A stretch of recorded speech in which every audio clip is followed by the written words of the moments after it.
Halo pemirsa, kembali lagi dengan saya Dr. Dona di program Cantik yang secara spesial akan membahas tentang dunia kecantikan dan menghadirkan narasumber yang sangat ahli di bidangnya. Inilah program Cantik, Beauty is for Everyone. Nah, hari ini telah hadir bersama dengan kita Dr. Shirley, narasumber kita yang spesial banget. Halo dok. Halo Dr. Dona. Iya, aduh fresh banget ya dok ya, cantik banget nih hari ini. Sama-sama, Dr. Dona juga fresh banget. Oke, thank you Dr. Shirley. Nah, buat para pemirsa nih ya, yang mungkin belum kenal Dr. Shirley ya. Dr. Shirley itu adalah dokter kecantikan ya, jadi spesialisasinya di bidang kecantikan, tapi juga melakukan praktek akupuntur ya dok ya. Iya. Jadi ahli akupuntur juga ya dok ya. Nah, dulu tuh kalau akupuntur itu gimana tuh dok? Kenapa dari estetik terus nyambung ke akupuntur gitu? Ada korelasinya atau hubungannya gitu? Sebenarnya sih nggak ada hubungannya ya. Cuma waktu itu pengen belajar sesuatu yang baru. Terus saya lihat emang akupuntur belum banyak di Jakarta. Jadi waktu itu ya udahlah coba belajar aja. Mau tahu juga nih gimana sih cara kerjanya, fungsinya untuk apa aja sih. Soalnya kan kalau di China itu kan emang banyak banget. Udah familiar banget, jadi semua orang juga udah tahu akupuntur dan itu menjadi gaya hidup di sana. Oh, jadi tuh langsung belajar nih ya dok ya ke China untuk belajar caranya akupuntur. Betul. Gitu. Oke. Nah, menarik nih dok. Aku pernah juga ya sekarang akupuntur itu ternyata juga bisa dilakukan untuk kecantikan ya dok ya, katanya tujuannya ya. Oke, nah mungkin apa itu sih dok? Sebenarnya akupuntur tuh seperti apa? Karena kan mungkin juga pemirsa juga belum ada bayangan nih ya tentang gimana sih akupuntur tuh apa atau gimana nanti prosedurnya, mungkin bisa dijelasin sama Dr. Shirley. Jadi akupuntur itu teknik memasukkan jarum yang steril dan jarumnya tuh juga tipis banget. Oh, oke, Gitu. tipis-tipis kecil-kecil gitu ya dok ya? Tipis kalau panjangnya sih berbagai ya, berbagai macam dari panjangnya, ukurannya berbagai macam. Cuman ukuran tipisnya tuh emang kecil banget, gitu. Jadi lebih kecil dari jarum suntik biasa. Karena kalau jarum suntik kan untuk menyuntikkan sesuatu. Kalau ini kan nggak ada obatnya, jadi hanya jarum aja. Dan itu steril, sekali pakai buang. Oh, sekali pakai buang. Itu dimasukkan ke dalam tubuh di tempat-tempat tertentu. Jadi ada poin-poinnya juga. Gitu. Fungsinya juga banyak, masing-masing poin itu ada fungsinya masing-masing. Oh, jadi harus hafal tuh dok, harus mengerti gitu ya dok ya, titik-titik itu fungsinya untuk apa? Iya.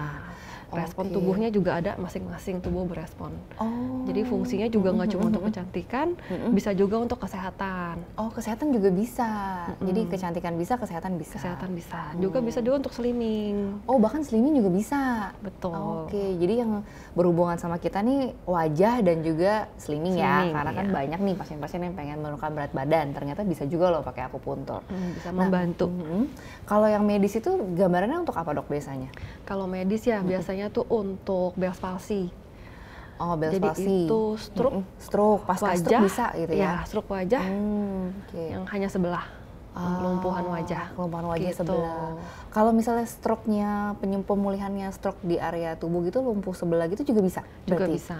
dok ya? Bisa membantu juga. Bisa membantu juga. Jadi nggak cuma hanya area wajah, ternyata area tubuh pun juga bisa kita lakukan akupuntur ya. Betul. Baik indikasinya medis ataupun estetik ya gitu ya dok ya.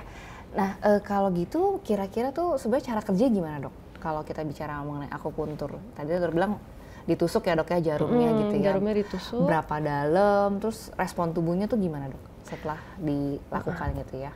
Kalau seberapa dalam itu tergantung, tergantung bagian tubuh mana yang kita tusukin, ditempatin di mana. Kalau di wajah itu biasanya nggak terlalu dalam, tapi tergantung kalau untuk misalkan wajah, untuk double chin, untuk pipi bagian bawah itu biasanya agak dalam. Oh, agak dalam.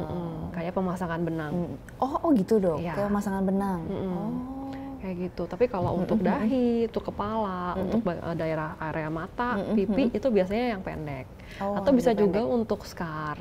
Oh, buat bopeng scar juga bisa? Untuk scar juga bisa. Kalau itu kecil-kecil banget jarumnya. Oh gitu, Ya, baru untuk tahu saya wajah. juga ya, ternyata akupuntur bisa buat scar ya? Bisa. Oke.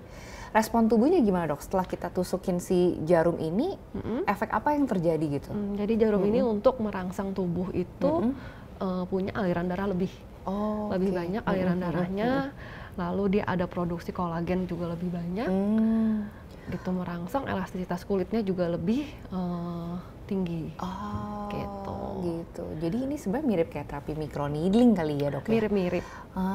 Oke. Jadi dengan jarum-jarum kecil ditusukkan di tempat-tempat tertentu, tujuannya tuh untuk membuat proses peradangan gitu ya dok ya?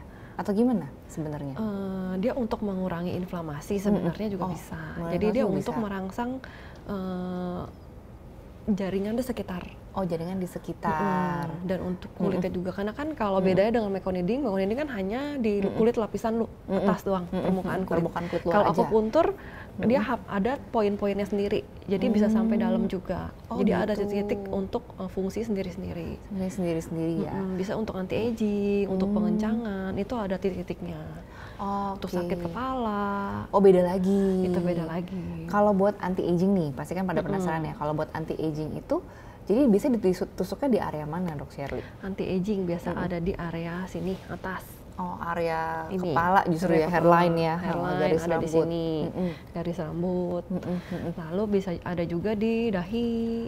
Oke, area dahi juga bisa. Area dahi, gitu. Untuk kerutan-kerutan, untuk garis-garis halus, itu juga bisa. Oh, buat kerutan, garis-garis halus juga bisa? Bisa juga. Oke. Tapi beda ya dengan botox. Oh, beda tentunya cara kerjanya ya, Dok ya. Oke. Kalau di daerah wajah, Dok, biasanya kan lifting kan nggak cuma area dahi ya, berarti kan area-area wajah juga bisa kita. Iya, wajah juga tusuk bisa. juga ya. Di area wajah ini juga bisa ditusukin. Kita tusuk juga gitu. Di dagu, di pipi, rahang, itu juga bisa ditusuk juga. Oh, kalau kita tusuk di area tersebut, jadinya lebih narik, lebih lifting atau malah jadi lebih kenceng gitu, Dok? Lebih kencang, kelihatan lebih kencang, lebih muda juga, mungkin lebih agak memerah karena kan kolagennya kita rangsang. Gitu, produksi kita rangsang lagi. Oh, gitu. Sama aliran darahnya juga lebih banyak ke sana. Lebih banyak. Jadi lebih seger kelihatannya sih, lebih fresh. Oke, jadi sebenarnya berhubungannya dengan skin quality ya. Jadi kualitas kulitnya tuh diperbaiki gitu ya, dirangsang supaya kolagen dan sirkulasi darahnya lebih lancar. Nah, tapi kalau misalnya kita bicara face contouring nih ya, Dok ya, mungkin nggak kita melakukan face contouring dengan akupuntur sebenarnya? Maksudnya ya kalau face contouring kan bikin V-shape, wajah kelihatan lebih tirus gitu ya. Mungkin kan nggak kira-kira kalau dengan akupuntur? Itu lebih tidak dianjurkan sih, karena akupuntur wajah pun itu harus series. Dia jadi harus berkala. Jadi kalau cuma sekali mungkin ada kelihatan sedikit, tapi ya kita memang harus tetap maintenance. Namanya juga pengobatan tradisional. Pengobatan tradisional, oke. Kita kan nggak ada obatnya, hanya jarum aja. Betul, jadi arahnya emang lebih ke arah skin quality-nya dikoreksi gitu ya, Dok ya? Lebih skin quality. Oke, siap kalau gitu. Wah, kita seru banget nih ya ngobrol seputar mengenai akupuntur gitu ya. Saya pun penasaran banget karena ini memang bidang yang agak berbeda ya dengan estetik gitu ya, tapi sekarang juga sudah mulai banyak digandrungi gitu ya di masyarakat terapi akupuntur ini. Oke, kita akan break dulu sejenak, tapi tetap di program Cantik Beauty is for Everyone.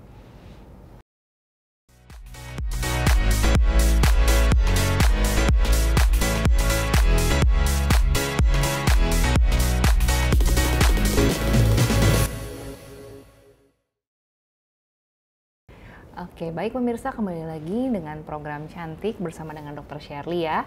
Aduh Dok, tadi seru banget nih kita ngomongin soal akupuntur buat kecantikan gitu ya. Nah, kira-kira prosedurnya tuh kayak gimana sih? Apakah, nggak kalau di bayangan aku ya gitu ya, apakah perlu anestesi gitu ya? Karena kan kita banyak tindakan estetik pakai anestesi ya. Nah, kalau akupuntur tuh gimana Dok persiapannya kira-kira?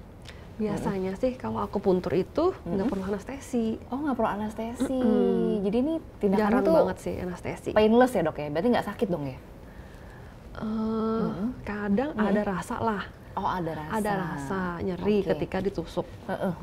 Mungkin ada yang nyeri, tapi kan tingkatan nyeri orang itu berbeda-beda. Berbeda-beda. Jadi ada yang ya is okay, nyaman, tapi overall sih nyaman sih. Overall nyaman. Kalau dari ada juga yang agak sakit, mungkin agak rasa ketusuk jarum sedikit gitu. Rasa ketusuk jarum sedikit. Kalau dari 1 sampai 10 kira-kira rasanya tuh di angka berapa tuh, Dok? Kalau skala nyeri ya. Skala nyeri ya. Paling sekitar 1 sampai 3. Oh, sampai 3. Oh, itu berarti nyerinya tuh ringan banget. Nyerinya ringan banget kalau 1 sampai 3 tuh ya. Jadi mungkin rasanya kayak digigit semut gitu. Terus berarti kalau nggak perlu anestesi, persiapannya apa tuh, Dok? Apakah cuma hanya dibersihkan areanya terus langsung ditusuk kayak gitu atau gimana? Biasa cleansing. Kalau untuk wajah, bagian wajah kita cleansing dulu, kemudian kita pakein alkohol, disinfektan dulu ya. Dulu tetap ya. Lalu udah tusuk aja. tusuk gitu. aja. Udah ditusuk biasanya kan itu perlu waktu. Jadi harus didiamkan. Didiamkan sekitar 15 sampai 30 menit. Needle-nya.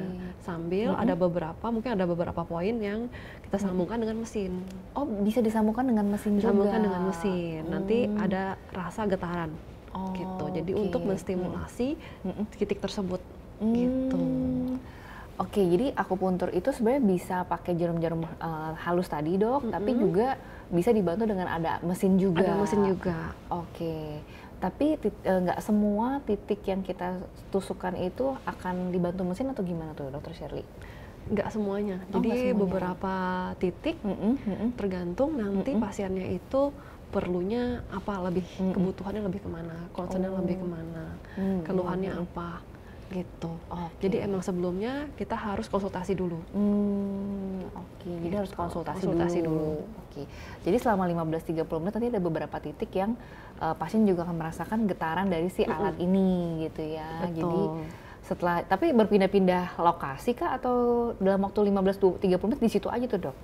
Di lokasi yang sama. Di lokasi yang sama, di stimulasinya 15 sampai 30 menit gitu. Nah, setelah 15 sampai 30 menit kira-kira setelah itu selanjutnya gimana, Dok? Selanjutnya ya udah sudah selesai, ya tinggal diangkat aja. Oh, tinggal diangkat aja jarumnya. Iya. Oke. Terus setelah itu kira-kira apa yang harus dihindari, Dok, habis treatment akupuntur misalnya? Nggak ada sih. Nggak ada ya, tetap ada. bisa aktivitas Tetap secara bisa normal. Aktivitas normal, biasa aja. Mau pakai skincare, pakai makeup itu bebas. Oke. Paling nanti tambahan setelah treatment akupuntur bisa penggunaan masker. Penggunaan masker. Oh, jadi setelah selesai treatment biasanya dokter akan anjurkan juga di klinik gitu ya, Dok, di ya, klinik, sambil untuk pakai di klinik masker. pakai masker. Oke. Tujuannya, lebih Dok? rileks. Oh, lebih lebih rileks untuk nutrisi kulit aja, bantu. Oke, jadi bisa tuh ya, Dok, ya dikombinasikan. Bisa dikombinasi sebenarnya dengan treatment-treatment lain juga. Oh, bisa dikombinasikan dengan treatment-treatment lain. Wah, ini menarik banget nih. Mungkin nanti di sesi yang selanjutnya ya kita bahas ya, Dok, ya, terapi kombinasi dengan akupuntur. Nah, terus kira-kira, Dok, siapa aja sih, Dok, sebenarnya yang bisa melakukan akupuntur? Maksudnya pasien ya. Apakah ada batas tertentu gitu ya?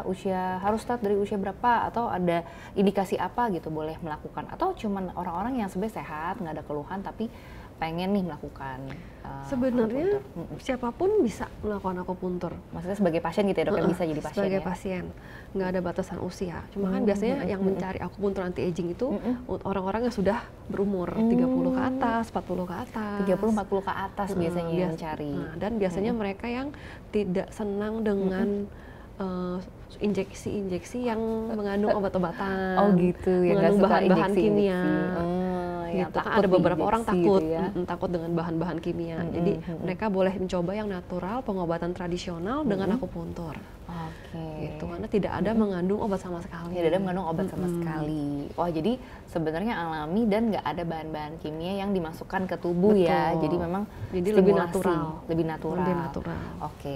Nah, tapi kan memang terapi akupuntur ini tadi dokter bilang menarik banget sih. Aku baru tahu juga ternyata buat acne scar bisa, Dok. Buat jerawat berarti juga bisa dong ya, buat kalau acne gitu? juga bisa. Oke. Buat acne yang lagi meradang nih, jadi buat bisa acne juga? yang lagi meradang juga bisa. Oke. Gitu. Tapi emang kalau kita di Jakarta jarang ya acne meradang kita akupuntur gitu. Aku juga baru tahu nih, aku mau dari dokter Shirley. Karena kalau di China itu mereka begitu, udah terbiasa apa-apa dengan akupuntur.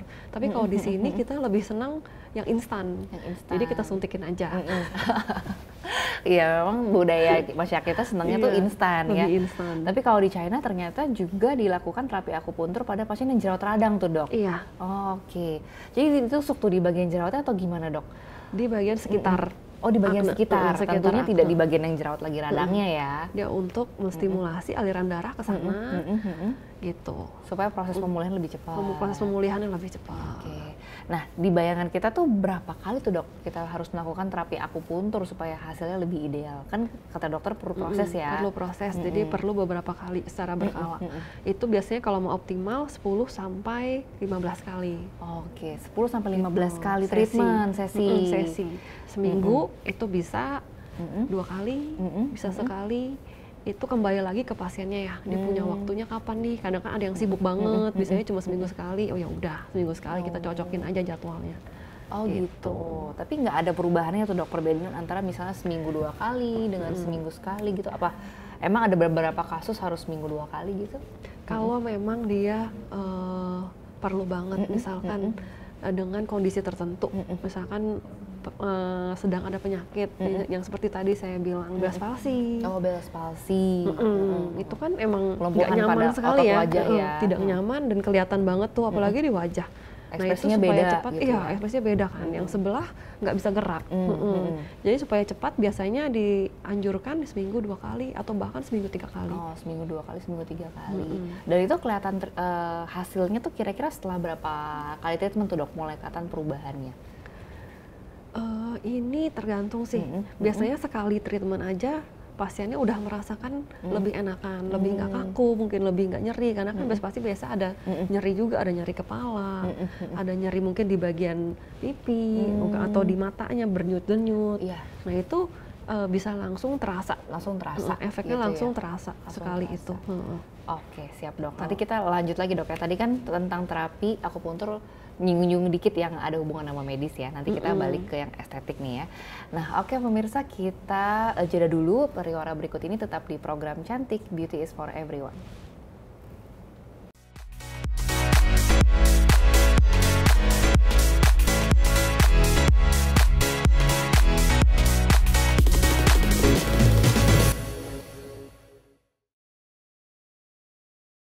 Kembali lagi pemirsa di program Cantik ya, bersama dengan narasumber kita Dr. Shirley.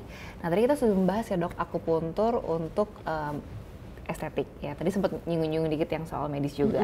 Nah kalau untuk estetik nih dok, kayak misalnya anti-aging gitu, atau mungkin ada indikasi kayak tadi acne scar, mungkin ada acne juga gitu, acne vulgaris, acne yang lagi inflamasi. Itu kira-kira butuh proses tadi berarti 10-15 kali juga? Kah? Itu Dalam satu biasanya sesi? tergantung nih, misalkan acne scar, acne scarnya seberapa dalam, seberapa luas gitu. Semakin dalam acne scarnya itu memerlukan sesi yang lebih banyak, lebih panjang. Jadi bisa lebih dari 10-15 kali treatment dong kalau seperti itu. Bisa berarti lebih ya? atau bisa juga kurang. Oh bisa kurang juga. Bisa kurang juga. Jadi memang harus konsultasi nih ya dengan konsultasi dokter yang dulu. memang spesialis mengerjakan akupuntur nih para pemirsa ya, supaya bisa tahu berapa kalinya. Dan aku lagi ngebayangin sih dok, kalau after treatmentnya itu apa sih yang dirasain sama pasien kalau misalnya after akupuntur wajah ya, terutama untuk indikasi estetik nih, misalnya kayak anti-aging atau tadi dokter bilang acne scar kayak gitu. Yang dirasakan ya, ketika di akupuntur nggak ada rasa apa-apa sih, hanya getaran, karena kan Getaran biasanya aja. kita sambungkan ke mesin elektropuncture gitu. Betul. Ada getaran-getaran, paling nanti setelahnya biasa-biasa aja sih, mereka bilangnya mungkin lebih kencang, Lebih rasa kencang lebih aja. merasa kencang pada wajah gitu. Oke, jadi yang dirasakan tuh lebih kencang, terus hasil baru akan kelihatan setelah beberapa kali treatment. Setelah beberapa kali. Lebih maksimal gitu ya dok ya. Bisa dilakukan seminggu 2 kali atau seminggu sekali. Oke, wah menarik banget nih dok. Menurut aku akupuntur tuh sangat menarik juga. Karena kan sekarang banyak praktisi yang menggabungkan akupuntur dengan treatment estetik lain. Nah kira-kira dokter Shirley seringnya ngegabungin dengan apa dok? Mungkin ada sharing pengalaman gitu pasien? Akupuntur ya, dengan RF bisa. Oh dengan RF bisa? Untuk anti-aging. Untuk anti-aging. Sebenarnya dengan mesin-mesin lain juga bisa, dengan HIFU juga bisa, RF bisa, gitu. Atau dengan skin booster, kalau mau digabung juga bisa. Oh, oke. Treatment skin Di hari yang booster. sama tuh dok kerjanya? Hari yang sama boleh, nggak masalah. Nggak masalah. Oke. Tadi pengobatan tradisional jadi emang bebas sih. Bebas gitu ya, lebih bebas ya. Mau Jadi bisa combine dengan treatment apa. Oke. Kalau tadi kan dokter menyebutkan bisa dikombinasikan dengan alat-alat ya, alat untuk pengencangan terutama, seperti kayak yang teknologi radiofrekuensi, di mana bisa ngencengin kulit. Sebagian alat radiofrekuensi juga bisa untuk mengurangi deposit lemak ya. Kemudian HIFU juga fungsinya untuk pengencangan kulit. Nah, itu sebaiknya sebelum apa sesudah gitu dok? Di hari yang sama kan berarti ya? Sebelum atau sesudah akupuntur biasa dikerjakan ya dok? Boleh dua-duanya. Oh boleh dua-duanya? Nggak masalah ya? Nggak masalah sih. Oke, jadi boleh sebelum, boleh sesudah. Sebelum, boleh sesudah. Nah intinya nanti dua modalitas ini baik alat maupun akupuntur tujuannya gimana tuh dok? Kalau dua alat ini digabungkan?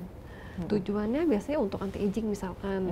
Jadi untuk anti aging, dia untuk misalkan satu pasien datang dia mau pipinya lebih kencang, dia mau akupuntur, bisa disarankan dengan RF juga, dengan HIFU juga, jadi lebih kencang. Lebih kencang lagi lebih gitu kencang. ya. Atau mau tirus bisa digabung dengan injeksi penghancur lemak. Oh bisa juga Bisa dengan juga. injeksi penghancur lemak, setelah injeksi dulu gitu dok. Setelah itu akupuntur. Biasanya sih akupuntur dulu. Akupuntur dulu. Kalau masuk ke obat-obatan terakhir biasanya. Oh, terakhir obat-obatan. Jadi kalau ada yang sifatnya injeksi produk, dikerjakannya terakhir ya dok ya. Berarti kayak skin booster juga gitu Skin ya? booster juga bisa. Jadi kita kerjain akupuntur dulu, Akupuntur setelah itu dulu, baru skin booster. booster. Karena skin booster kan perlu anestesi. Iya. Jadi dokter akupuntur dulu, habis itu anestesi dulu gitu ya dok ya. Anestesi topikal, baru habis itu kita injeksi. Nah kalau kayak dari segi bahan dok, ada nggak pemilihan bahan yang dokter biasanya lebih seneng nih kalau untuk mendukung terapi akupunturnya, misalnya produk skin booster dengan kandungan apa kayak gitu dok kira-kira? Biasanya itu bebas sih, karena terapi Bebas ya? akupuntur dia nggak bergantung pada produk. Oh tidak bergantung pada produk. Jadi bisa berdiri sendiri juga. Kalau mau cuma akupuntur aja juga bisa, nggak masalah. Oke, tapi kalau mau di-combine sama skin Kalau mau booster berarti di-combine tergantung keluhan pasien, tergantung kebutuhannya. kebutuhannya. Jadi kita lihat kalau misalnya kering mungkin bisa hyaluronic acid yang masuk gitu ya. Iya. Tapi kalau yang kebutuhan yang lain bisa yang Kebutuhan lain yang lain juga. yang lain. Oke. Nah, terus kemudian tadi yang scar dok. Dokter kalau dari pengalaman pasien sendiri, ada kah dok pengalaman sendiri atau pengalaman ke pasien tentang acne scars gitu untuk akupuntur? Seefektif apa sih dok? Pengalaman sendiri itu ada. Jadi emang kulit saya emang tipenya yang mudah berjerawat. Oh mudah berjerawat, tapi ini kulitnya mulus banget. Apalagi dulu udah perawatan. Oh udah perawatan, karena udah perawatan ya para pemirsa ya. Apalagi dulu pulang dari China itu jerawatan parah gitu. Oke. Jadi sempat ada scar juga di pipi, cukup dalam. Cukup dalam. Itu kadang saya sih treatment sendiri pakai akupuntur. Oh jadi tusuk sendiri nggak apa-apa Tusuk tuh, dok? sendiri nggak apa-apa. Nggak takut ya langsung tusuk sendiri gitu? Cukup luas dan cukup dalam gitu scarnya. Okay. Jadi waktu itu treatment sendiri. Oh treatment sendiri. Malam treatment sendiri gitu. Oke. Berapa kali tuh, dok sampai akhirnya scarsnya? Sekarang udah rata ya dok ya scarnya? Udah jauh. Udah nggak terlalu terlihat lagi. Itu mungkin itu cuma beberapa kali lah, nggak sampai 10 malah. Nggak sampai 10 kali ya? Sampai 10. Oke, dan itu penusukannya dilakukan berapa kali dok? Maksudnya seminggu sekali kah? Pas seminggu 2 kali? Iya, waktu itu cuma seminggu sekali. Oh seminggu sekali. Karena kan kadang suka lupa juga ya, kalau treatment sendiri. Jadi lupa ya? Kadang lupa, kadang ketiduran. Terus lama-lama jadi naik tuh dok scarsnya? Iya, lama-lama dia naik sendiri. Dan Karena luka kan, tusukannya kelihatan nggak sih dok kalau akupuntur itu? Kalau akupuntur nggak kelihatan, paling ada bleeding sedikit. Oh ada sedikit bleeding tetap ya? Kalau scar, kadang kita sengaja bikin agak dia bleeding. Iya, minor bleeding lah. Jadi agak berdarah sedikit, tapi juga jarumnya tuh kecil banget. Jadi jarumnya gitu kecil, tapi ya? lebih panjang dari microneedling biasanya. Oke, jadi jarum yang dimasukin lebih dalam lagi lebih ya, dalam. Dibandingkan dengan kita ngerjain terapi dengan Jadi jarum lebih kecil. merangsang kolagen di situ, supaya naik scarnya. Oke, wah menarik banget nih. Ternyata akupuntur juga bisa dikombinasikan dengan terapi estetik lainnya. Nah ngomong-ngomong dok, kalau terapi akupuntur dibandingkan dengan botox nih, nah kira-kira bisa nggak menggantikan nih? Karena dokter dia bilang akupuntur juga bisa untuk kerutan. Akupuntur bisa untuk kerutan, untuk garis-garis halus gitu. Tapi kalau dibandingkan dengan botox, nggak sebanding ya. Nggak sebanding. Karena botox itu kan ada kandungan botulinum toksinnya. Betul. Gitu, yang berfungsi untuk merelaksasi otot-otot di wajah, otot-otot kerutnya. Jadi lebih rileks, mengurangi kontraksi. Nah kalau akupuntur itu dia hanya merangsang kolagen dan elastisitas kulit lebih banyak. Lebih banyak. Gitu. Jadi lebih natural, secara natural. Jadi dia tidak bisa merelaksasi otot. Oke. Gitu. Jadi nggak sebanding ya, karena cara kerja juga berbeda. Cara kerja beda. Indikasinya juga berbeda ya. Tapi kalau di-combine bisa dong dok? Di-combine bisa. Oke, kalau di-combine jadi misalkan bisa. untuk kerutan yang statis. Statis gitu ya. Jadi bisa di-combine antara botox dengan akupuntur. Oke, wah tanpa terasa ya dok ya kita sudah sampai di ujung acara nih dok ya, ternyata diskusi kita nih sangat seru banget hari ini gitu ya, karena saya sendiri juga pribadi penasaran banget dengan terapi akupuntur yang sekarang ini mulai naik daun ya dok ya di masyarakat, dan ternyata memang benar bisa meningkatkan gitu ya kualitas kulit dan juga tampilan secara estetika. Oke, terima kasih Dr. Sherly dan terima kasih para pemirsa dan juga seluruh kru yang bertugas. Kami pamit undur diri. Inilah program Cantik, Beauty is for Everyone.